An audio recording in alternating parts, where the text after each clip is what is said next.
Hello and welcome to Cupcakes. So cupcakes are a great addition to your gluten-free baking repertoire. They're always popular. You don't need to cut them and serve them. Everyone can just grab one off a lovely plate or a cupcake stand. And you can decorate them in so many ways. So today it's all about the sponge. So if you get that right, it's the perfect base to then go on and decorate them. So I've weighed out my ingredients in advance. I like to work that way because it just saves one extra thing to think about sort of as you go along. The first thing I'm going to do is cream together my baking margarine, which I use stalk for, and my caster sugar.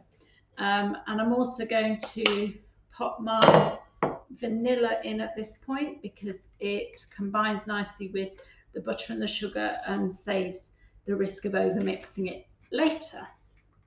You don't have to buy vanilla in these kind of quantities. I get through a lot of it, so that's why I buy from a caterer, but you can just get little bottles off the shelf in any supermarket. So I'm going to cream this together so that it sort of goes even and light and fluffy, a little bit lighter in colour than the margarine that comes out of the box.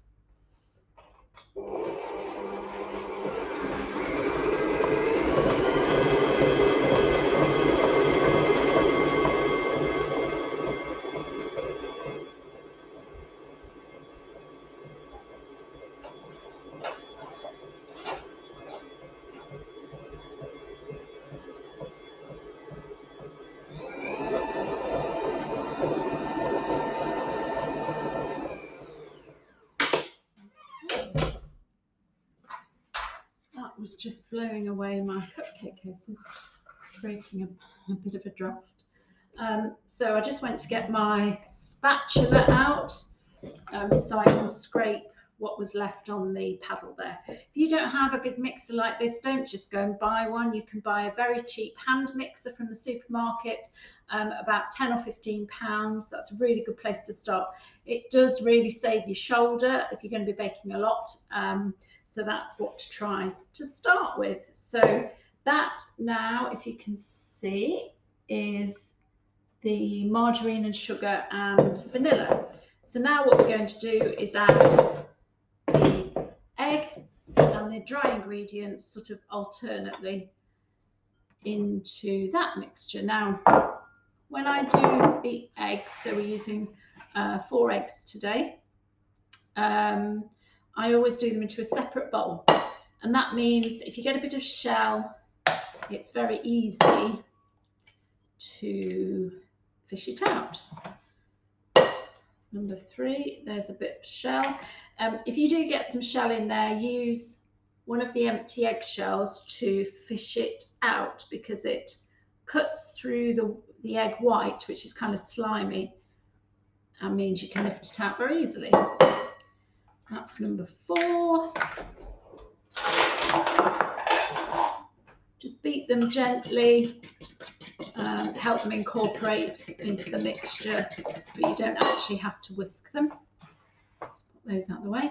So now I'm going to alternately add the egg with the flour and the psyllium husk, which I've already put in here. Now you'll notice that I say you can use xanthan gum instead, but I cannot recommend this highly enough. It absolutely transforms sponge cake.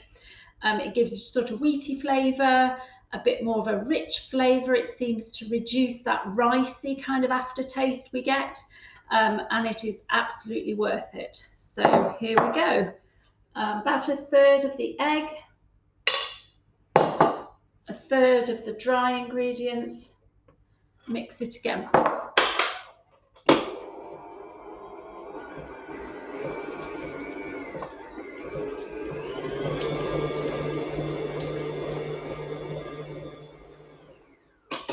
It's important we don't mix it too much, but you do have to beat it more than you would with gluten containing recipe.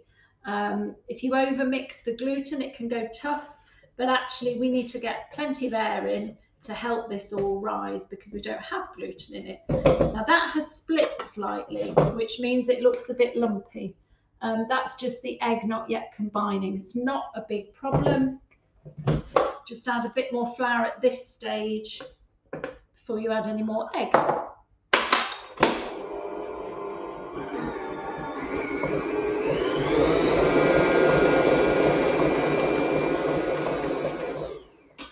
we go, and that is now completely smooth again. You can see it's quite bright here in the kitchen, so I'm struggling a little bit with the lighting. If it looks a bit bright, I apologise, but it is nice to see the sun, I have to say. So in goes the last of the egg and the last of the flour and the final mix.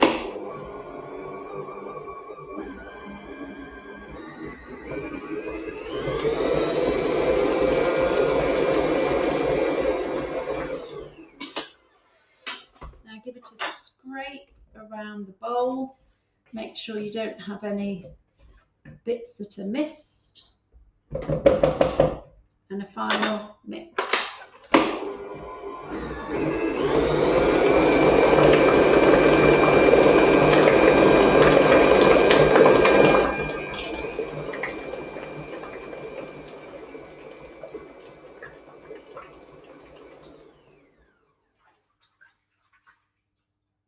Right, so these out of the way. Here is my cupcake tin, cheap really to get hold of from any supermarket, and my cases. So these are a little bit bigger than some of the children's fairy cake cases, but not the big muffin wraps. You can buy them online. They're about 52 millimeters across the base. So this mixture makes 12 like that. If yours are a bit smaller, just reduce the amount of mixture you put in. It'll make more than 12, that's all. You just have to be careful that you don't overfill them because they'll spill over. So about halfway is about right.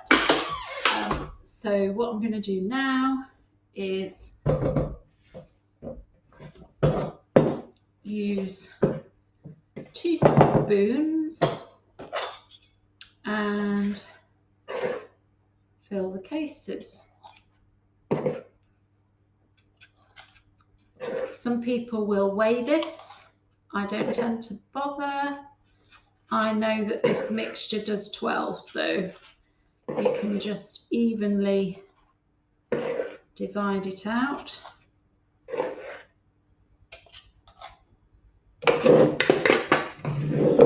I know that these spoonfuls are about right, just because I have made them so often.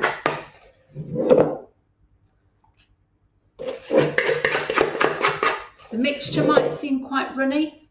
You may have seen me in other tutorials and things talk about egg, and this is quite a high egg content, and that's how I have found sponge cakes to be extra moist really.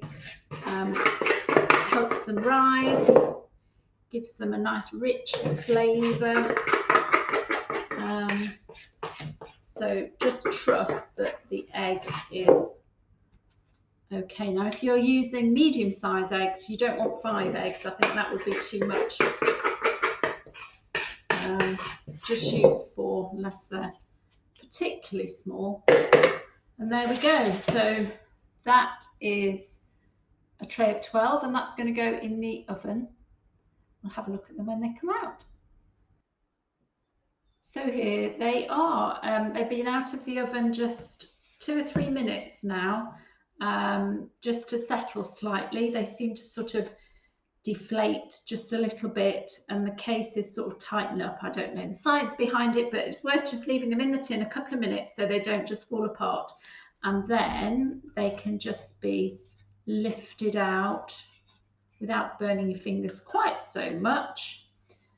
Cooling rack is ideal because it means the bottoms don't go quite so soggy, the air can get around them, and that's it. So let me just, that's cold enough for me to pick up now.